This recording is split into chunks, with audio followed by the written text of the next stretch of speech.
We're joined by Deja Mulapola. First question from Sean Fagan. Go ahead. Deja, how much better did it feel to perform so much more well on offense today after you had struggled a bit in the first game? Do you feel as if this was you waking up to say, I'm here, the playoffs are starting, feeling more locked in? Yeah, it was definitely a great feeling. Last night, obviously, you work so hard throughout your life and throughout season to prevent nights like last night. So, I mean, I processed what I felt, and then I had to join the team because at the end of the day, we got the win, and that was the most important part. And right now, stats don't really matter. It doesn't matter what you're hitting, where you're hitting, or what you're doing. All that matters is that you're winning and advancing to the next game. So, I'm just glad that I was able to help the team offensively today and join in on the hit club. Next question for Ryan Kalpier. What did you think about the way Mariah and Hannah came in there in relief in a pretty tough spot and shut the door like that? That's amazing. I mean, as a catcher, you love to see that because you see the work that they put in behind the scenes in the bullpen day in and day out. And so it's just awesome that they were able to come in and have big shutdowns when they did. What was it just say about your team that, you had the 8-0 lead, it was 8-6, and then you were able to respond there and really put the game away? The biggest thing I think in postseason is anything can happen. I mean, teams can come back from 8-0 or 12-0. It doesn't matter. Like, things can happen in postseason. Postseason gets crazy. Everybody wants to win. Everybody wants to advance. So, I mean, you have to be competitive. You have to keep your foot on the gas and just keep going. Troy Hutchinson, go ahead. Going back to your home runs today, can you take me through what were the adjustments you made from yesterday? Well, this morning I woke up. It was a new day. The sun was still shining. It wasn't the end of the world. And I went into Kate's office and we watched a little bit of film. I've said in previous interviews that she is a big part of why I have success at the plate. We bounce a lot of ideas off of each other. She tells me what I do, what I need to adjust at, and we just had a game plan moving into today. And it worked. So, I mean, I owe a lot of credit to her and just what she sees and how I'm able to adjust. And then Mariah came in a big moment. You guys gave up first run. She comes in and closes out the ending for you guys. What was working for her in the circle? I think she was just very confident. She was comfortable in the circle. She was throwing her pitches and allowing those batters, the Ole Miss batters, to chase her stuff. So I think that was a big deal, and she was very confident. John McKelvey, go ahead. You and Charlie seem to really feed off each other. Is there something special there between you two?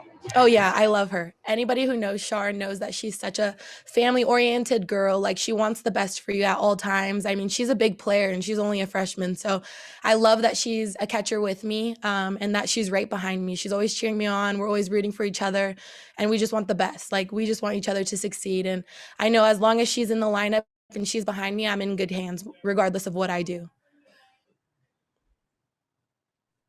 David Kelly, go ahead. You're muted, David. Oh, you're not muted, David. We'll come back to you, David, if you get a chance.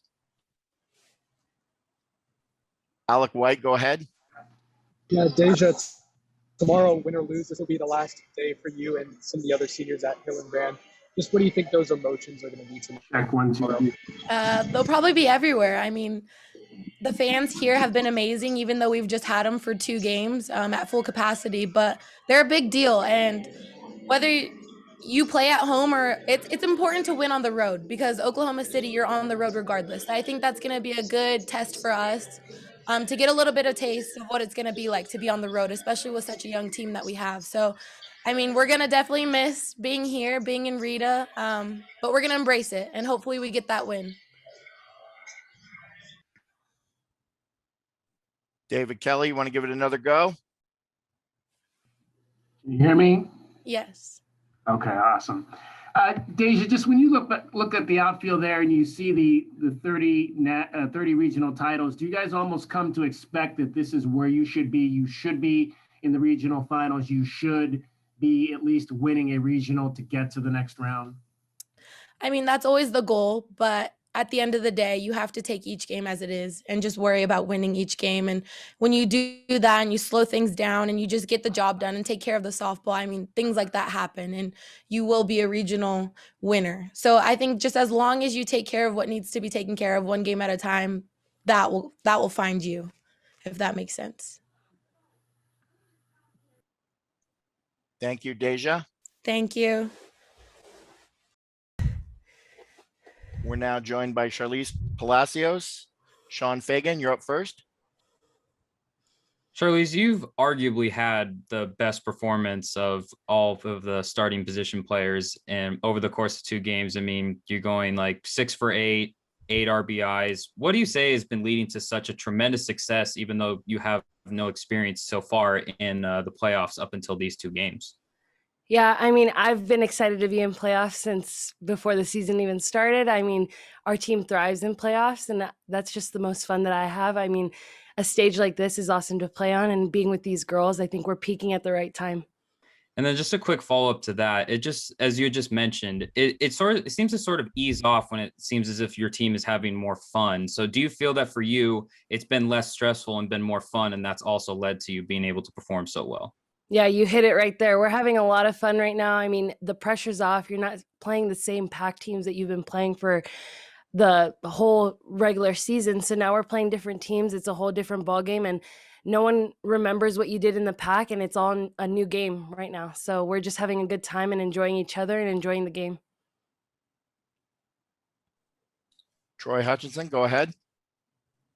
Has postseason softball been I mean, this is your first experience in NCAA postseason softball. So, what's this experience been like? Can you repeat that question? Sorry, I was breaking up. So, this is your first experience in postseason softball because last year was canceled. What has the experience been like as a band?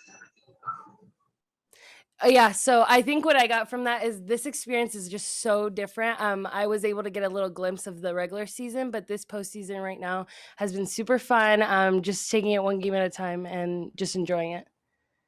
And then what's the key to your success at the plate? Because it seems like you're a lot more calm. Yeah, I mean, this week I worked a lot with the coaches and a lot of time spent in the cages just working on my swing. I didn't feel too well the last 2 series that I had in the pack, and I wanted to change that. I wanted to make a different destiny for me in the postseason. So I just worked endless hours in the cage and had a few talks with my parents and asked them what they saw and just fixed it from there. John McKelvey, go ahead. So Deja's had a hit in 39 of the 51 games she's played. What's it like to see her, or what do you attribute her consistency to? And then what's it like to hit behind her? Yeah, it's awesome to be able to hit behind her and Jessie. I just think our lineup all the way through is just an amazing lineup, and we're a force to be reckoned with, and we're showing it now. I don't think we showed it as much. There was glimmers of it throughout the season, but now is really when we're showing off what we can really do. And then she talked about a special relationship that you guys have built over the season. Can you kind of describe that? Yeah, I think just we have a common goal of wanting to win. And I think I'm a competitor, she's a competitor, and we want to make it all the way to the last day. I mean, we want to be there in the brightest moments, and I think that's what we share in common, and we're there to win it. Everyone's there to win it, and this team is all in. Ryan Calipier, go ahead. Can you take me through the at-bat where you hit the grand slam? You were down, or it was a 3-2 count. You fouled off some tough pitches, and then obviously hit it out. Yeah, so I'm going to start off when I saw that they were intentionally walking Deja. I mean, I just love the pressure situations. I mean, I thrive on them. They're not always going to go my way, but when they do, it's awesome. Right away, I mentally started preparing myself. I was like, they want me. I'm going to show them what I have. So I went up there and I just wanted to focus on the pitches that I wanted. I kept fouling off pitches, just looking for mine that I wanted to hunt. And I finally got it. And everyone was telling me that it was really low to the floor. I almost had a knee down. I didn't even know. I was just going to hit it. And I mean, my strength was able to take it out. And I guess just how important is that? Because that was such an important game. Now you get to this regional final, only need one more win. Just to have that hit and really open up the game like that. Yeah, honestly, I felt like the momentum was already on our side. But with that, I felt like we had it. We had it, and we showed that we have our pitchers' backs no matter what. And we just need to keep doing that, rolling through with the momentum and keeping this going even through supers and finishing up this regional is what we need to do. That's our focus this next game. And you mentioned some adjustments that you made. Is there anything specific that you can share with us that you're doing differently now? Yeah, just being myself. I mean, it's so broad just saying being myself, but I know how I'm a good hitter, and I was trying to be a different type of hitter when I wasn't doing well, and I was trying to take things too big. I don't try to hit home runs. It just kind of happens for me. I don't know. That's weird to say, but I go for base hits up the middle, like you guys saw in the game, and that's my approach. And I just had to keep that approach, and things work out for me. And we'll go back to Troy Hutchinson for the last question. Watching your guys' pitching staff go out there and they struggled a little bit, then bounce back, get a lot of shutout innings. How much fun is that in the dugout? Is to watch them go to work? Yeah, no, so it's good to see that our pitchers are going to battle their hearts out until they can't anymore, and what our job as the offense to do is just to be able to bounce back and give them more cushion and give them comfort up there. And I think we did a really good job at jumping out and getting some runs at the beginning of the game, but just being able to bounce back even after they had given up some runs, I think it shows the heart of the team, and we're not just there for a few innings and then okay, we can sit back and relax. No, we're always in the game, and we're trying to help our pitchers out 24/7. Thank you, Charlize. Thank you guys. We're joined by Coach Candrea. Sean Fagan, you're up first. Coach, how important do you feel that Deja is to your team, not only offensively and defensively, but just as a dugout presence? Yeah, there's no doubt. I mean, she's, I think, a very mature player now, and the game never gets too quick. She's one that can calm people down, kind of stays in the moment. Just a real veteran, and provides great leadership for us. So she's really important. And even with her departure next year, Coach, when you look at a player like Charlize and the amazing 2 games that she's had as just a freshman and the potential player to take over for Deja, how much comfort does that bring you as a coach, knowing that with one of your most star athletes departing, that the next one to take over shows flashes of her, if not is already there at her level? Yeah, that's what you hope. Sometimes in a recruiting process, it doesn't quite work that way because when you have a Deja behind a plate, it's kind of hard to get a top line catcher, but we were lucky to get Charlize, and I think Charlize can speak for herself. I mean, she's a very talented young lady, strong arm. I think she's shown that she can swing the bat as well as anyone. So we're very blessed to have her, and she's got a bright future ahead of her. Troy Hutchinson, go ahead. So, Coach, I was wondering, how would you grade the performance in the circle today? It seemed like a little bit of a mixed bag, but really good at the end. Repeat that. I didn't quite get that. How would you grade the performance in the circle today? It seemed like they closed the game out really well. Yeah, Bowen came in, and after the first 2 hitters that she couldn't find the zone, she settled down and did what Hannah Bowen does, and that's compete. And doesn't get into trouble very often. I think I'll speak for Denham. I think they were picking her pitches. And it's kind of hard to throw pitches when someone knows that it's coming. So that's something that we are aware of and need to fix. And then I was wondering if you could take us through the play where the base runner got hit. What was the conversation like? Well, I felt like the runner was in fair territory, wasn't in the runner's lane. But even with that rule, if the umpires declare that the throw was errant, then that rule does not go into effect. And so, yeah, if it was a good throw, she would have probably been called out for being out of the base lane.